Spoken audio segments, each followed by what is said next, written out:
Good morning, Walker Valley, and welcome back to The Spill. My name is Alana Gerhart. And my name is Emily Biller. Today we've got a brand new episode of Live, Laugh, Learn, Spooky Pixels, and Animal of the Day. And we'll be talking about Panoply, ACT Day, and alligators in Tennessee. All that and more on today's episode of The Spill. Alright guys, this is the game plan. We gotta do this as quickly as possible, that way we can go to the stable. All right, everybody listen up. We got to get this Spill episode out, but we're going to do it slow and steady. Quality over quantity. Nobody moves too fast, all right? Okay, so here we go. I want you on the news desk, and I want you on the news desk. I want you to set up the audio. Got it? Yeah! Let's go! It's all right, you click those buttons really slow. Listen, we get through this episode together, everybody gets Bucky Bucks. Yeah! All right, break! Yeah!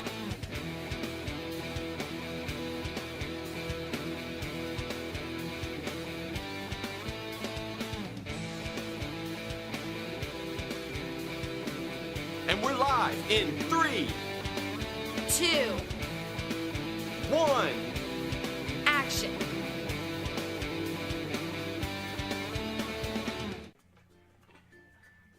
Oh, hi. Welcome back to Live, Laugh, Learn.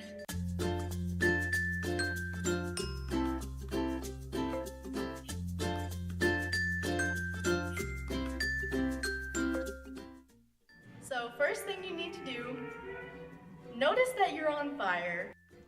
Uh-oh, that's not good. What you're gonna do when this happens, I'm sure you've heard of these 3 easy steps. Stop, drop, and roll. Now you put yourself out. Great job! Thanks for joining us this week on Live, Laugh, Learn. See you next time.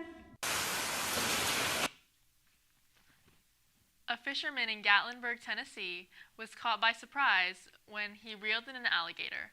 Alligators are not native to that part of Tennessee, so the Tennessee Wildlife Resources was called to the scene. The alligator was transported to Little Ponderosa Zoo and rescue. While it is still unclear where the alligator came from, it is evident that it was being illegally held in captivity and possibly released into Norris Lake, where it was found. 22-year-old Riley Strain, a University of Missouri student, has been missing for almost 2 weeks. Strain was last seen at Luke Bryan's Nashville bar on March 8, 2024.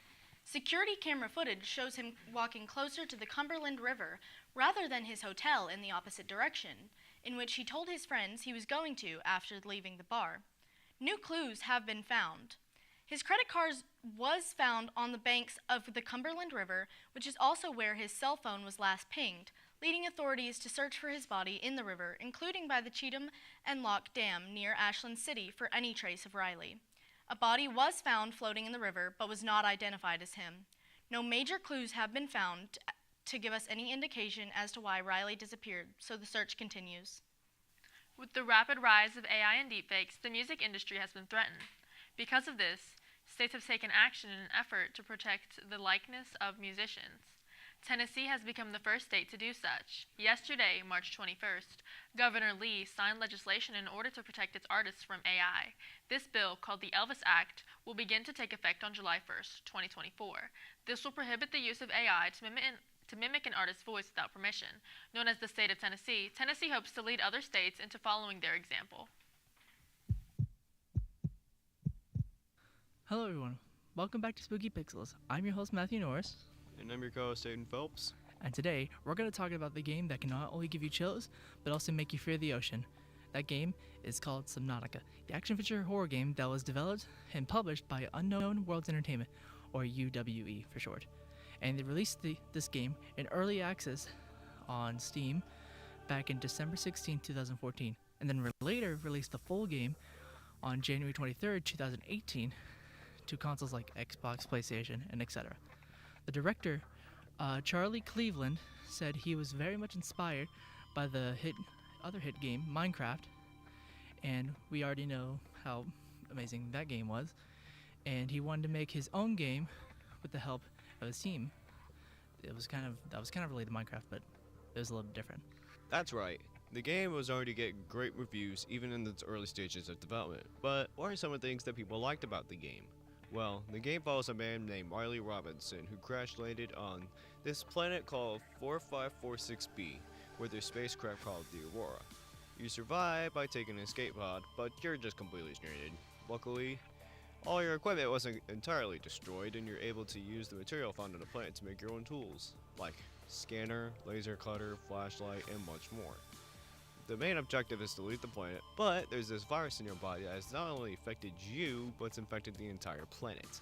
And it doesn't want you to leave because infected individuals must remain quarantined. Kind of like what happened 4 years ago. And you find out you're infected because this giant tower is a machine that takes a sample of a blood to scan for the virus. But it also forms a giant gun to stop anything who leaves or enters the planet's atmosphere. So you need to only figure out how to extract the virus from your system and escape, but to try to survive the dangers of the planet's ocean. That's right, Aiden. And this game also holds a really detailed story that talks about this ancient race known as the Precursor, who went extinct due to this said virus. And it's up to your character to follow in their footsteps in order to find a cure and hopefully save yourself and also the planet. Why do you think this game fits into the horror genre? Well, certain elements of it are certainly scary, especially the creatures and random encounters you have with them. If you were to play this game, would you be afraid of the ocean due to its creatures? Most likely, yeah. I mean, there's probably a whole bunch of terrifying stuff down there. Okay. Well, I believe that's all the time we have for today on this episode. In short, Subnautica was a very popular game when its early access was released, and then it got even more popular when people like Jacksepticeye or other YouTubers played it. I've been your host, Matthew Norris. And I've been your co-host, Aiden Phelps. And we'll see you on another episode of Spooky Pixels.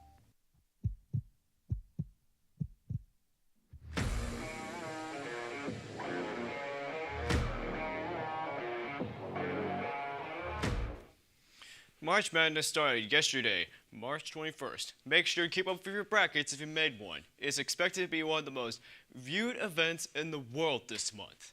March Madness is a college basketball event, which means the players are in this for the year before they move to the NBA draft. However, the NBA still has a high viewership. March Madness probably still has more due to the widespread knowledge of the event. We hope that all teams keep up with some great sportsmanship and that no student, Walker Valley or not, skips school for this. Before the first game against the Padres in Seoul, South Korea, Dodgers player Shohei Ohtani had received a bomb threat hours before it started. Thus, led to hundreds, if not thousands, of Korean police officers to search for the stadium looking anything suspiciously similar to a bomb. Luckily for everyone in the stadium, no bomb was found, and all the players were safe. It was later discovered that the threat was made for the attention of the person who threatened the bomb against Ohtani. Hopefully, this doesn't happen to him when he turns to America, or anyone at all. Now to Walker Valley sports.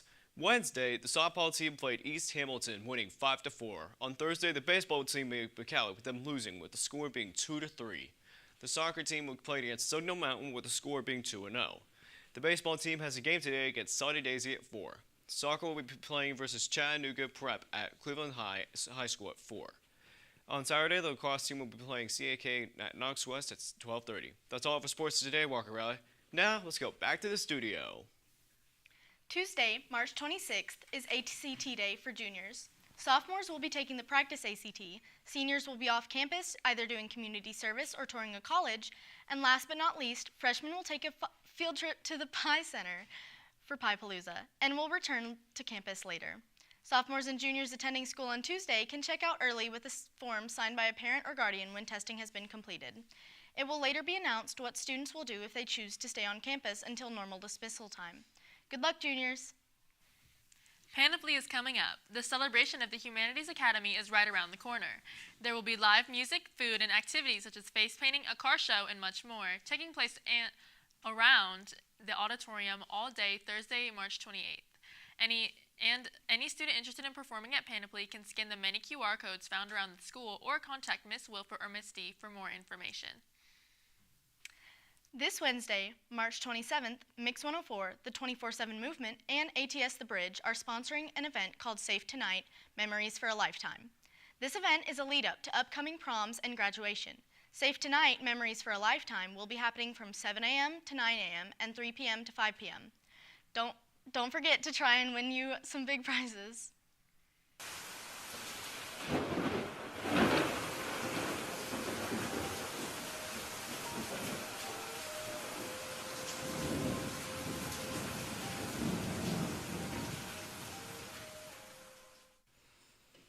Hello, Walker Valley, and welcome back to the weather segment. It is definitely getting into springtime, as you can see with all this cloud and a little bit of rain in Cleveland and down here in Atlanta.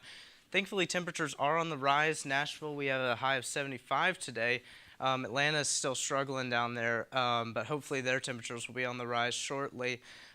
We've got from anywhere from the 50s to the 70s range, anywhere from Knoxville down to Chattanooga, so hopefully it is warming up.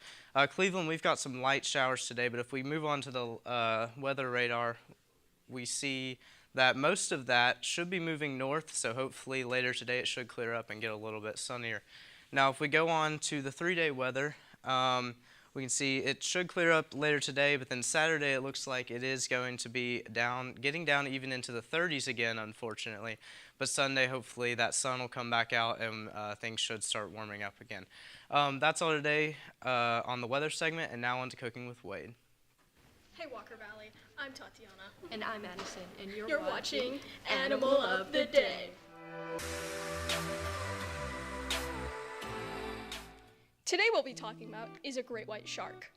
When a great white shark is born, they immediately swim along with a bunch of siblings, and then they swim away from its mother. That's because a lot of the time, their mother sees them as prey. That's very unfortunate.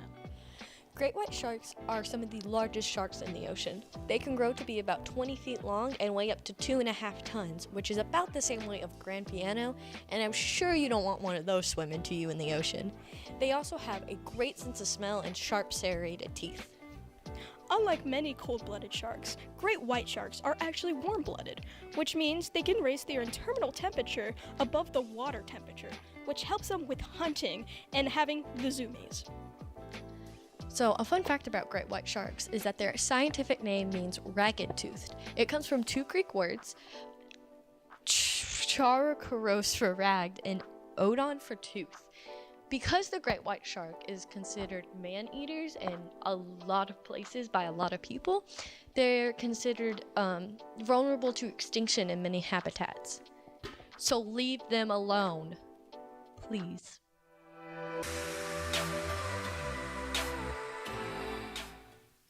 That's all for today's episode of The Spill. My name is Alana Gerhardt. And my name is Emily Biller. Have a fantastic Friday, Walker Valley.